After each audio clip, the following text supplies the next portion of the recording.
Buenas tardes, mi nombre es Richard Aguilera, soy estudiante de la Universidad Nacional Abierta de Distancia, UNAD, en el programa de licenciatura en inglés como lengua extranjera.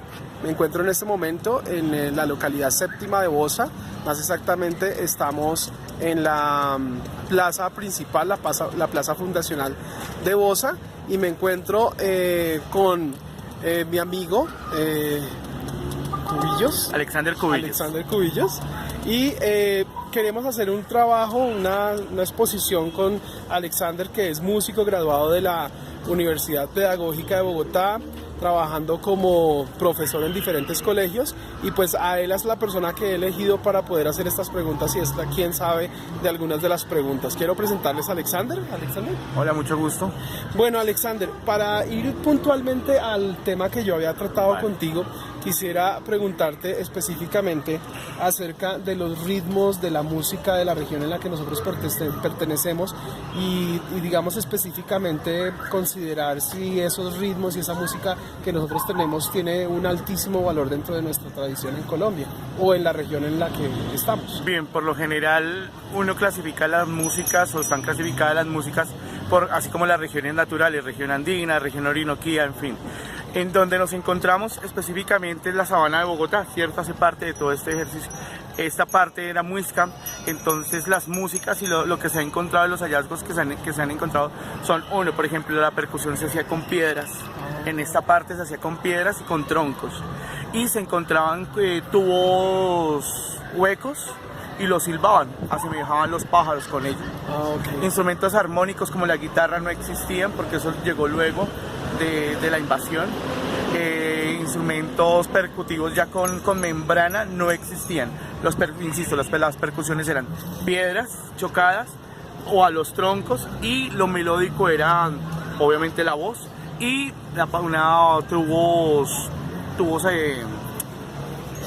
tubos al vacío. Al vacío. Es decir, que la música, eso es lo que nosotros podríamos llamar música andina, es lo que se llama música andina, esa música muisca.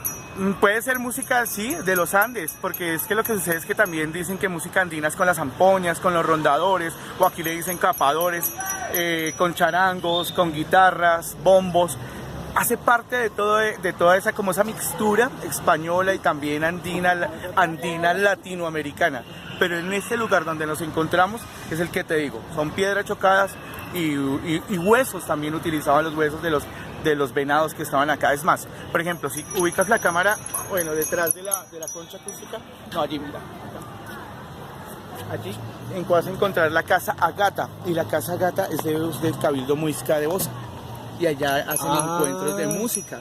Y los hacen con tubos, solamente el tubo como la zampoña es lo que reconocemos como el capador. Sí. Y entonces ellos hablan, hacen círculos de la palabra con solo los tubos.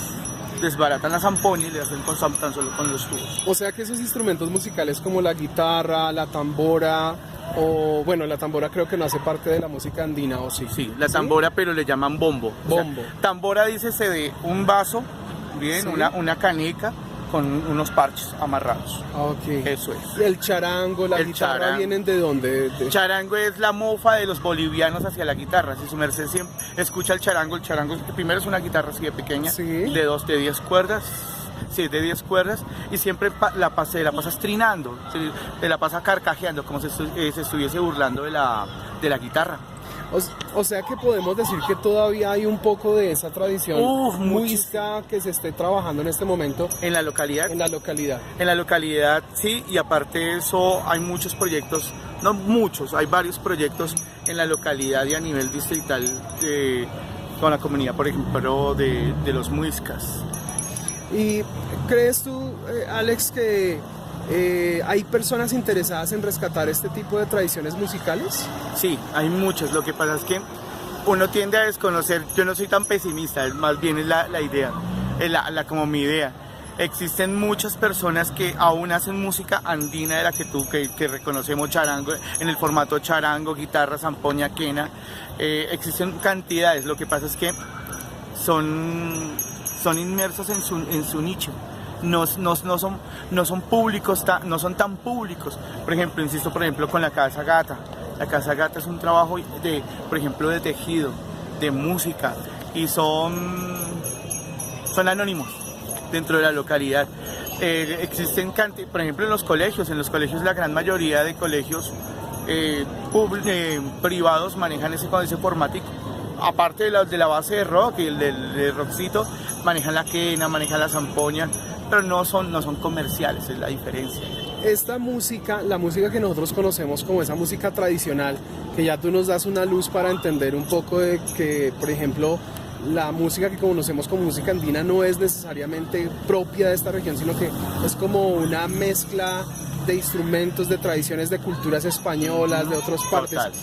Y hablando, digamos, de la música muisca, de la música indígena, ¿esta está relacionada también con bailes y con otros rituales? Ceremonia, la ceremonia del sol, la ceremonia de la luna, la ceremonia al aire. No necesariamente dicen, es que vamos a bailar. No, ellos hacen el círculo y a partir de eso suena música y empiezan a hacer ceremonia. ¿Cuál es el significado o valor simbólico? Sabemos pues que el significado y valor simbólico de este tipo de tradiciones para los grupos nativos era de gran importancia, no era sagrado, era más que un gusto, era un tema sagrado. Pero hoy en día se le sigue dando una significación alta dentro de los grupos que tratan de rescatar estas tradiciones. Dentro de los grupos que, como tú lo dices, dentro de los grupos que intentan sacar esto, sí. Insisto, los proyectos de la alcaldía, el proyecto de la Casa Gata, hay un proyecto también abajo que es el Cabildo Indígena, hay otros asentamientos, sí, pero no son tan comerciales, no se hacen evidentes, que es de pronto lo que quisiese la gente o quisiese uno. Pero yo pienso y siento que ellos están tranquilos con lo que viven en su momento y lo que viven con lo que tienen, no necesitan acaparar imagen para hacerse evidentes. Ok. ¿Tú crees que, bueno, aunque se relaciona mucho con lo que estás diciendo en este mismo momento, pero tú crees que las nuevas generaciones estarían dispuestas a escuchar este tipo de música? ¿Hay pocas posibilidades para que ellos lo escuchen? ¿Tú qué crees? De que lo escuchen, y para ellos hemos tenido la oportunidad, o he tenido la oportunidad de llevar compañeros de los cabildos a los colegios y la receptividad es muy buena, es muy buena, respetan, hacen silencio, en ese silencio no del shh, sino ese silencio consensuado, ese silencio que se están presentando porque hay alguien distinto a nosotros, pero también es el par, sí lo escuchan, la diferencia es que permanezca. No, ellos no lo van a dejar en su teléfono, no lo van a grabar, en Spotify no se va a conseguir ese tipo de música, entonces esa es la gran diferencia, lo van a escuchar pero no va a tener permanencia, lo van a tener es como una anécdota. Vi a los indios o vi a los indígenas, fueron a mi colegio, no va a pasar de eso. ¿Tú crees, la última pregunta, Alexander, muchas gracias por este espacio, ¿tú crees, Alexander, que hay un riesgo de perder estas tradiciones? El riesgo es alto. Mira, por ejemplo, aquí la Plaza Fundacional, cuando estabas haciendo el paneo, por ejemplo, nos encontramos allí con la casa de Gonzalo Jiménez de Quesada, que en este momento no se pudo reestructurar. Mira, allá detrás del árbol, allá nos encontramos con él. Ahorita es una cafetería porque, por ejemplo, el recurso de la alcaldía no existe, y si existió en algún momento. Nos encontramos aquí, por ejemplo, con lo que era la estación de policía y ahora es el Colegio Claretiano Libertador. Tiende a perderse, sí, sí, es fuerte como esa pérdida de identidad, esa pérdida de saber quién soy yo. Y el muchacho, el joven, el adulto, porque no solamente le podemos indilgar eso al muchacho, porque nosotros somos los directos, los que debemos hacer el ejercicio somos nosotros en realidad, sí, para que no se pierda. Y nosotros vendemos otras cosas y otras situaciones de vida. Que se pierda en ese momento, claro, no. Hay mucha gente que está en esa lucha. Y con el tiempo se vaya perdiendo, sí. Ya para cerrar, Alexander,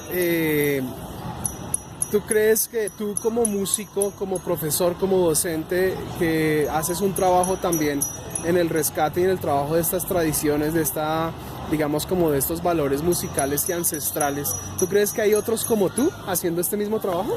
Sí, hay muchos, por ejemplo aquí en la localidad de Bosa precisamente hay que 120, 130 organizaciones, no haciendo lo mismo, pero sí en pro de ese ejercicio cultural, en pro del rescate de nuestras raíces, en pro siempre de eso, del rescate, del trabajo comunitario, pero sí existen cantidades, pero son héroes anónimos. Héroes anónimos.